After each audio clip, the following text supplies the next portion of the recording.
Case withdraw చేసుకోవచ్చు మామూలుగా. ఇప్పుడు బిఎన్ఎస్ఎస్ అనే చట్టం వచ్చింది, భారతీయ నాగరిక సురక్షా సంహిత, అంటే సిఆర్పిసి, క్రిమినల్ ప్రొసీజర్ కోడ్ స్థానంలో బిఎన్ఎస్ఎస్ అనే ఒక చట్టం వచ్చింది. ఈ చట్టం ప్రకారం సెక్షన్ 321 ప్రకారం ప్రాసిక్యూషన్కి విత్డ్రా చేసుకునే హక్కు ఉంటుంది. అంటే పబ్లిక్ ప్రాసిక్యూటర్ అంటే పోలీసులకి, ప్రాసిక్యూషన్ అంటే అర్థం పోలీసులకి, ఇన్వెస్టిగేటివ్ ఏజెన్సీ. పోలీసులు అంటే ఎనీ ఇన్వెస్టిగేటివ్ ఏజెన్సీ క్రిమినల్ కేసుని ఈ సెక్షన్ 321 కింద విత్డ్రా చేసుకోవచ్చు. వాళ్ళు కూడా పిటిషన్ వేయాలి. అయితే ఆ పిటిషన్ని స్వీకరించక ముందే కోర్టు ఏం చేస్తుందంటే విక్టిమ్ని అడుగుతుంది. అంటే విక్టిమ్కి నాలెడ్జ్ ఉందా, ఈ విక్టిమ్ ఈ కేసుని విత్డ్రా చేసుకుంటే విక్టిమ్కి ఓకేనా, ఇవన్నీ అడగాలి. ఎందుకంటే మనకి 2 రకాల కమిషన్లు వచ్చాయన్నమాట. 154th కమిషన్, లా కమిషన్ 1996లో ఒక రిపోర్ట్ వచ్చింది. దాని తర్వాత 2003లో జస్టిస్ మాలిమత్ కమిటీ రిపోర్ట్ వచ్చింది. ఈ 2 రిపోర్ట్లు కూడా విక్టిమ్కి రైట్స్ ఉంటాయి, విక్టిమ్ రైట్ టు ఇన్ఫర్మేషన్, విక్టిమ్కి రైట్ టు కాంపన్సేషన్ ఇవి ఉంటాయి. విక్టిమాలజీ అనే ఒక కాన్సెప్ట్ని ఈ రిపోర్ట్లు తీసుకొచ్చాయన్నమాట. సో అందువల్ల విక్టిమ్కి వెరీ ఇంపార్టెన్స్ ఇటువంటి కేసుల్లో ఉంటుంది. ఇప్పుడు భాస్కర్ తన భార్య చనిపోయింది, బాబు సీరియస్గా హాస్పిటల్లో ఉన్నాడు. ఈ కండిషన్లో తను కంప్లైంట్ ఇచ్చాడు. తను కంప్లైంట్ బేస్ చేసుకొని చిక్కడపల్లి పోలీసులు అల్లు అర్జున్ మీద 105, 118 రెడ్ విత్ 3.5 ఈ సెక్షన్ల కింద కేసులు పెట్టారు.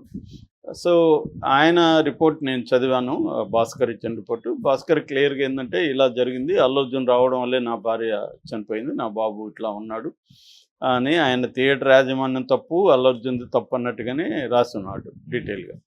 అయితే మామూలుగా అలాంటి వాళ్ళు ఆ సంఘటన జరిగినప్పుడు ఎవరో సలహాలు ఇవ్వడం లేకపోతే పోలీసులే ఇలా చెప్పడం అలాగా రాసి ఉంటాడు తప్ప, ఆయనకి తర్వాత కాలంలో ఆయన అరెస్ట్ అయినప్పుడు కూడా షాక్ అయ్యాను నేను. నాకు తెలియదు అల్లు అర్జున్ అరెస్ట్ చేస్తారని కూడా. నేను కంప్లైంట్ వెనక్కి తీసుకుంటున్నాను అప్పుడు కూడా అనౌన్స్ చేశాడు. దాని తర్వాత మొన్న కూడా ఆయన మీడియాతో మాట్లాడుతూ అల్లు అర్జున్ని పోలీసులు విచారించిన తర్వాత కూడా నేను విత్డ్రా చేసుకున్నాను. కానీ ఇప్పటివరకు ఆయన విత్డ్రాయల్ పిటిషన్ అయితే కోర్టులో వేయలేదు. మామూలుగా అయితే ఈ బిఎన్ఎస్ చట్టం ప్రకారం ఈయన 360 కింద స్టేట్మెంట్ ఇవ్వచ్చు, అట్లాగే విత్డ్రాయల్ పిటిషన్ కూడా కోర్టులో వేయచ్చు. కాకపోతే గ్రౌండ్స్ చూపించాలి. ఆయన ఏమని గ్రౌండ్స్ చెప్పొచ్చు అంటే, ఇట్లా నేను అల్లు అర్జున్ని వల్లనే చనిపోయారు అనుకున్నాను, కానీ తర్వాత కాదని తెలిసింది, అల్లు అర్జున్ రాకముందే జరిగిందనో లేకపోతే అల్లు అర్జున్కి పైన ఉన్నాడు ఆయనకి సంబంధం లేదనేది నాకు తర్వాత అర్థమైంది. కాబట్టి అల్లు అర్జున్ మీద నేను కంప్లైంట్ విత్డ్రా చేసుకుంటున్నాను, థియేటర్ మీద తర్వాత భద్రత లేకపోవడం మీద నేను కంప్లైంట్ ఇవ్వదలుచుకున్నాను అనేది ఆయన చెప్పొచ్చు. అంటే అల్లు అర్జున్ ఇప్పుడు ఈ కేసులో నుంచి తొలగించడానికి ఈయన పిటిషన్ వేసుకుంటే మ్యాజిస్ట్రేట్ కన్విన్స్ అవ్వాలి. మ్యాజిస్ట్రేట్ కన్విన్స్ అయితే ఏ గ్రౌండ్స్కి అంటే అప్పుడు పబ్లిక్ ప్రాసిక్యూటర్ కూడా దీన్ని వ్యతిరేకించవచ్చు, నేను కూడా వ్యతిరేకించవచ్చు. ఇది అల్లు అర్జునే ఇది ఉంది, దీనికి ఎవిడెన్స్ ఉంది, ఇతను విత్డ్రా చేసుకోవడం కరెక్ట్ కాదని ఎవరైనా కూడా మళ్ళీ వ్యతిరేకించవచ్చు. ఇవన్నీ ఈ కౌంటర్లు ఇవన్నీ అయినాక మ్యాజిస్ట్రేట్ కన్విన్స్ అయ్యి కేసు విత్డ్రా చేసుకుంటానంటే చేసుకోవచ్చు. కానీ పోలీసులు ఒక వార్త వస్తుంది, పోలీసులు ఎక్కడ బయట చెప్పలేదు కాబట్టి అది నిజమో కాదో మనకు తెలియదు. కానీ మీడియాలో వార్తలు ఏమొస్తున్నాయంటే పోలీసులు ఒప్పుకోవట్లేదు విత్డ్రా చేసుకోవడానికి. పోలీసులు ఒప్పుకోకుండా ఉండే హక్కు పోలీసులకు ఉంది, కానీ పోలీసులు అనుకున్నంత మాత్రాన విత్డ్రా జరగకుండా ఉండదు. అంటే అది మ్యాజిస్ట్రేట్ చేతిలో ఉంటుంది. పోలీసులు ఏం చేస్తారు, ఒకవేళ ఆయనేమన్నా బెదిరిస్తారా అన్న డౌట్ జనాలకు ఉంది భాస్కర్ని. అంటే నువ్వు కానీ విత్డ్రా చేసుకుంటే నీ మీద కూడా కేసు పెడతామను, ఇంకేదన్నా ఆయనేమన్నా బెదిరిస్తే అప్పుడు భాస్కర్ని విత్డ్రా కానికుండా చూసుకునే పరిస్థితి ఉంటుంది. ఎందుకంటే భాస్కర్ కూడా భయం ఉంటుంది, మనం ఎందుకు పోలీసులతో పెట్టుకోవాలి అనేది ఉండొచ్చు. కాబట్టి భాస్కర్ విత్డ్రా కానికుండా చూసుకోవచ్చు. కానీ లీగల్గా అయితే పోలీసులకి భాస్కర్ని ఆపే రైట్ లేదు. వాళ్ళు ఏమన్నా ఉంటే కోర్టులో వేయాలి. ఇది ఎందుకంటే ఇదని ఇది చాలా సీరియస్ మ్యాటరు, ఇలా విత్డ్రా చేసుకోవడానికి లేదని కోర్టులో ఆర్గ్యూ చేయొచ్చు. మ్యాజిస్ట్రేట్ అనుకొని విత్డ్రా అవుతుంది, లేదంటే విత్డ్రా అవ్వదు. ఒకటి. రెండవ ఆస్పెక్ట్ ఏంటంటే వీళ్ళే సుమోటోగా కూడా కేసు పెట్టచ్చు. అల్లు అర్జున్ మీద. భాస్కర్ ఇవ్వాల్సిన అవసరం లేదు. అంటే ఒక వ్యక్తి మేము వద్దంటే కూడా వచ్చాడు కాబట్టి అతని వల్లనే జరిగిందని చెప్పి వీళ్ళు ఒక కేసు పెట్టచ్చు. ఆ రకంగా మూవ్ అవ్వచ్చు. ఆల్రెడీ కొంతమంది అడ్వకేట్లు కూడా అల్లు అర్జున్ మీద కంప్లైంట్ ఇచ్చున్నారు. సో ఆ కంప్లైంట్ మూవ్ చేయొచ్చు కావాలనుకుంటే. లేదు వీళ్ళు వీళ్ళే కేసు కూడా పెట్టచ్చు. అలాగే పోలీసులు గట్టిగా అనుకుంటే అల్లు అర్జున్ని ఇబ్బంది పెట్టడం అనేది పెద్ద విషయం కాదు. కాకపోతే ఇక్కడ చర్చ అంతా ఏంటంటే నిజంగా పోలీసులు సీరియస్గా ఉన్నారా? ఇటువంటి ఈ స్థాయి సెలబ్రిటీల విషయంలో పోలీసులు స్వయం నిర్ణయాధికారం వాళ్ళకు ఉంటుందని నాకున్న అనుభవాన్ని బట్టి నేను నమ్మట్లేదు. ఎందుకంటే పెద్ద స్థాయి విషయాల్లో పొలిటికల్గా మోటివేటెడ్ ఇది. హోంశాఖ ఇప్పటికీ రేవంత్ రెడ్డి చేతిలో ఉంది. హోంశాఖ ఎవరి చేతిలో ఉన్న ముఖ్యమంత్రి అనుకుంటే అవుతుంది. ఓవరాల్ ఇష్యూ చూస్తే ముఖ్యమంత్రి సీరియస్గా తీసుకున్నాడు రేవంత్ రెడ్డి కేసు అనేది చిన్నపిల్లోడిని అడిగినా ఇవాళ చెప్తారు.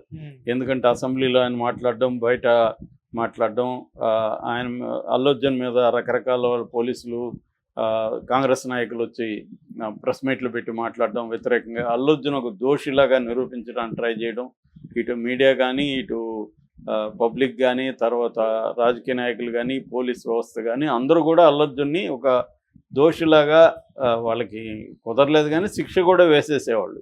అంటే లీగల్ సిస్టాన్ని పక్కన పెట్టేసి వీళ్ళ చేతిలోకి లా తీసుకోవడం అనేది అల్లు అర్జున్ విషయంలో కనబడుతుంది. అల్లు అర్జున్ విషయాన్ని అక్కడికే పరిమితం చేయకుండా అది సినిమా ఇండస్ట్రీకి యాంటీగా కూడా, ముఖ్యంగా ఆంధ్రప్రదేశ్కి సంబంధించిన సినిమా యాక్టర్లకి, సినిమా ప్రొడ్యూసర్లకి యాంటీగా కూడా మార్చేశారు వెర్షన్ని.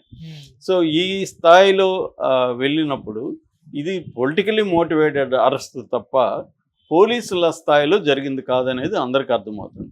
సో ఇప్పుడు అందుకనే దిల్ రాజు కూడా వీళ్ళందరినీ ఎందుకు తీసుకెళ్లాల్సిన అవసరం లేదు కదా. మామూలుగా లీగల్ కేసు అయితే ఆల్రెడీ అల్లు అర్జున్ డిక్లేర్ చేశాడు కదా, నేను లా అబైడింగ్ సిటిజన్ని, నేను చట్టానికి కట్టుబడి ఉంటాను, కోర్టులోనే తేల్చుకుంటానని అల్లు అర్జున్ చెప్పినప్పుడు యువతలు వీళ్ళెందుకు గమ్మున ఉండలేదు? వీళ్ళు కూడా కోర్టులోనే తేల్చుకోవాలి కదా. ఇవన్నీ ఎందుకు చేశారు? అసెంబ్లీలో ఎందుకు మాట్లాడారు? సినిమా ఇండస్ట్రీకి ఎందుకు వ్యతిరేకంగా మాట్లాడారు? ఇవన్నీ ఏంటంటే సినిమా ఇండస్ట్రీ మీద ఆయనకున్న కోపం కావచ్చు, అసంతృప్తి కావచ్చు, దీన్ని ప్రదర్శించడానికి ఇది ఒక వేదికగా తీసుకున్నారు. దాంతో సినిమా ఇండస్ట్రీకి కూడా అది అర్థమైంది. దిల్ రాజు ఎంటర్ అయిన తర్వాత వీళ్ళు ఒక 40-45 మంది వెళ్ళి చేతులు కట్టుకొని నిలబడి ఆయనకి శాలువాలు కప్పి ఆయన ఇగోని సాటిస్ఫై చేస్తారు. అదే ఈరోజు ఆంధ్రజ్యోతిలో కూడా ఇదే రాశాడు. రేవంత్ రెడ్డి కోపం వచ్చిందనే రాశాడు. కోపం తెప్పించడం వీళ్ళు తప్పని కూడా ఆయన రాశాడు. అది నేను సపరేట్గా ఆ టాపిక్ మాట్లాడతాను. సో క్లియర్గా ఏంటంటే పోలీసుల రోల్ అనేది ఇక్కడ మైనర్ రోలే, ఇక్కడ రాజకీయ రోలే ఇంపార్టెంట్. కాబట్టి రేవంత్ రెడ్డి అనుకుంటే పోలీసులు ఈ కేసులో సైలెంట్గా అయిపోతారు, విత్డ్రాయల్ కూడా అయిపోయే అవకాశం ఉంది. ఎందుకంటే ఆల్రెడీ భాస్కర్కి 2 కోట్లు అందినాయి సినిమా ఇండస్ట్రీ నుంచి. కాబట్టి భాస్కర్కి కూడా అల్లు అర్జున్ని హింసించాలి లేకపోతే అల్లు అర్జున్ పనిష్ చేయాలని అతనికి లేదు. సో అతను